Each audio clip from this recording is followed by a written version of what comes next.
പമ്പാ നദിയിൽ കുളിക്കുന്നതിനും ഇറങ്ങുന്നതിനും താൽക്കാലിക നിയന്ത്രണം ഏർപ്പെടുത്തി. പമ്പാ നദിയിലെ ജലനിരപ്പ് ഉയർന്നതിനെ തുടർന്നാണ് നിയന്ത്രണം. പത്തനംതിട്ട ജില്ലാ കളക്ടറാണ് നിയന്ത്രണം ഏർപ്പെടുത്തിയത്. മല കയറുമ്പോൾ ഭക്തർ ജാഗ്രത പുലർത്തണമെന്നും നിർദ്ദേശമുണ്ട്. വിവരങ്ങളുമായി ശ്രീരാജ് ബാബു ചെയ്യുന്നുണ്ട്. ശ്രീരാജ്, ഈ മഴ കനത്തതോടെയായിരിക്കുമല്ലോ ഇത്തരത്തിലുള്ളൊരു തീരുമാനമെടുത്തത്. എന്തൊക്കെയാണ് വിവരങ്ങൾ? അഞ്ജലി, അങ്ങനെ തന്നെയാണ്. കനത്ത മഴയാണ് ജില്ലയുടെ മലയോര മേഖലകളിലാകെ അനുഭവപ്പെട്ടുകൊണ്ടിരിക്കുന്നത്. സമാനമായ സാഹചര്യം തന്നെയാണ് ശബരിമല മേഖലയിലുമുള്ളത്. കനത്ത മഴയാണ് കഴിഞ്ഞ ദിവസം മുതൽ ഇന്ന് പുലർച്ചെ അടക്കം ശബരിമല മേഖലയിലുള്ളത്.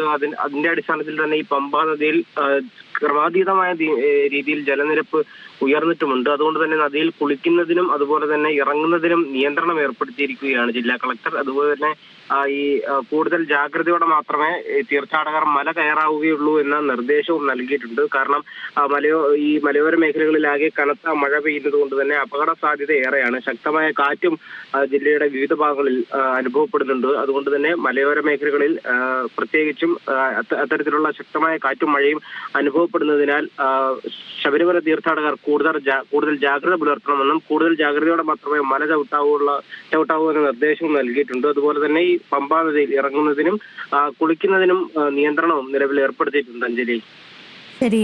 പമ്പാ നദിയിൽ കുളിക്കുന്നതിനും ഇറങ്ങുന്നതിനും താൽക്കാലിക നിയന്ത്രണം ഏർപ്പെടുത്തിയിരിക്കുകയാണ്. മഴ കനക്കുന്നതോടെയാണ് ഈ ഒരു നിലപാടിലേക്ക് എത്തിയത്. വിവരങ്ങൾ നൽകിയത് ശ്രീരാജ് ബാബുവാണ്.